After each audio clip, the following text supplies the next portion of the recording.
Well, Puffy got sued by Cassie recently. Mm-hmm. Settled within 24 hours. He already knew. He already knew.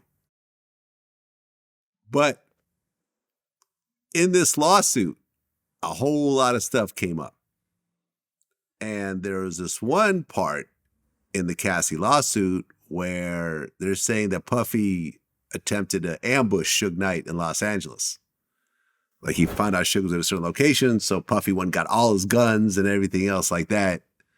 I don't know if it's true or not, because you know how lawsuits go, but was it really that crazy at that point? When it started, yeah, it was crazy. All the fighting, all the shit going back and forth, you know, losing Big Jake. That happened in Atlanta. Huh? Yeah. And that was allegedly done by Wolf. Right. Who's also dead now. He's dead now. Yeah. So, and Wolf was sort of the head of Puffy security. Right. And all of it started, you know, because Puffy decided not to give in to Suge no more. You know what I'm saying? And when he started staying away from Suge and Suge couldn't get to him the way he wanted to, it was on. But where we fucked up is we came in because of what Suge was saying and how motherfuckers is treating him. We didn't know exactly, Suge just mad at this motherfucker because he can't get to him or get nothing out of him.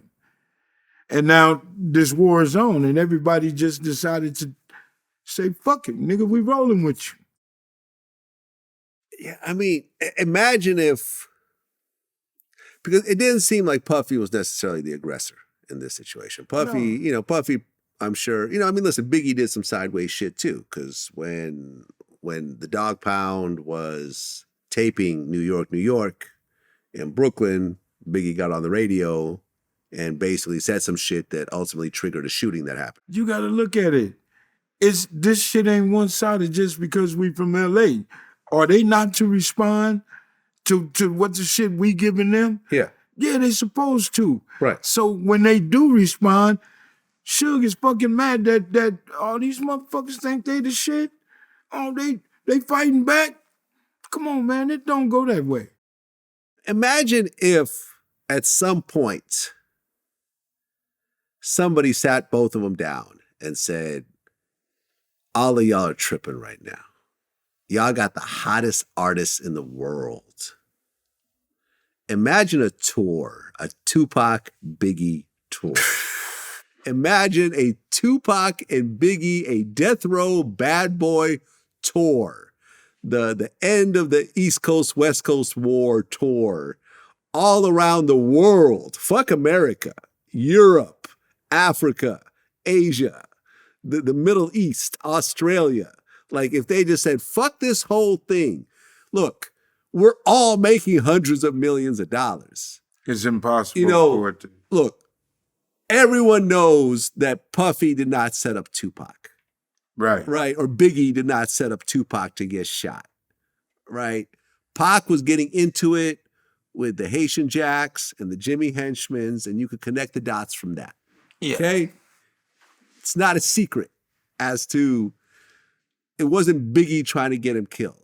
Everyone knows that really Pac and Biggie started out as friends. Right. Pac used to go to Brooklyn and hang out with Biggie. You know what I'm saying? Like, in fact, when I interviewed Lanson Rivera, he even said that after Pac got shot, he went up into the studio where they were at and left his gun like behind the piano. And then the police came, they couldn't find the gun, and Pac called Biggie up, and Biggie sent his guys to go down there and get his gun back for him. He ends up getting jammed up in the hallway from whatever story was told by everybody who was there, right? Whoever was there told the story. He ends up getting shot. He goes upstairs. He has his gun that he came to the studio with. He hides it in a piano. And then what everybody don't know is that Pac called Big after that incident, right? And said, Big, I left my gun in the studio. Send somebody to get it. So I sent two people up to the studio. One of them is the only person who had access because it was taped off, being investigated. He was the only one could get past that yellow tape. We retrieved Tupac's gun and made sure that, because if Tupac had got caught with that gun, because think about it, everybody's story is Tupac pulled his gun out, he shot himself.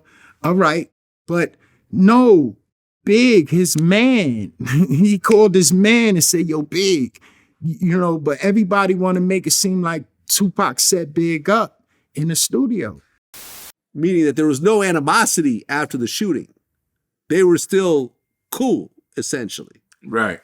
Saying that, imagine if someone, like a Clarence Avant, or someone of that stature, or Quincy Jones came in and said, enough. This is stupid. We're all losing money. Like, for example, okay, I'll tell you what. Me and Wack hadn't talked to each other in 10 years. Right? And I tried to get an interview going with Game. Wack was aware of it, but since he knew that we had some conflict from 10 years ago, he said, I'm going to stay out of it and let y'all handle it. It ended up falling apart, right? Game was going to show up 3 hours late, and the money situation wasn't worked out. So me and Wack, we got on the phone, and my first words to Wack was, listen, you and I had a disagreement 10 years ago. Right. I was wrong, and you were wrong. Right. Instead of us arguing for the next 30 minutes about who did what, let's just say, fuck it. Grown man shit. We're here to do some business. You have a artist that you're managing that I want to interview. I'm willing to cut a check that everyone's agreeing to. You're going to get a piece of this. Your artist is going to get some money in his pocket. Right. Fuck what happened 10 years ago. It's stupid. Because whatever happened 10 years ago hasn't affected me and it hasn't affected you. Right. We've all made lots of money since then. You know what Wack said? Sounds good to me. Let's schedule it. And you know what happened? Game came in, did the interview. Wack was there. There's a picture of all three of us together. It worked. It worked. That's right. Game, got what he wanted. I got what I wanted. The interview's out now. It's doing great. And Wack is supposed to come in and do another interview with me for our first interview together. That's cool. That's cool. We're grown men. Just like with Pac and them, Suge had to get over his ego. That's what play a big part with all of this bullshit that be going on with different cliques and all this other shit. And Suge's biggest problem was being said no to. And he felt like he was this high above everything, and with his body size and all that, intimidation went a long way. And then when people started getting it, it didn't work no more. But half of us that has these goddamn problems, these dudes shouldn't even be, they got money. Ain't no sense of fighting and killing each other, you got money. And that's one of our downfalls as black men, as men, period, in this business.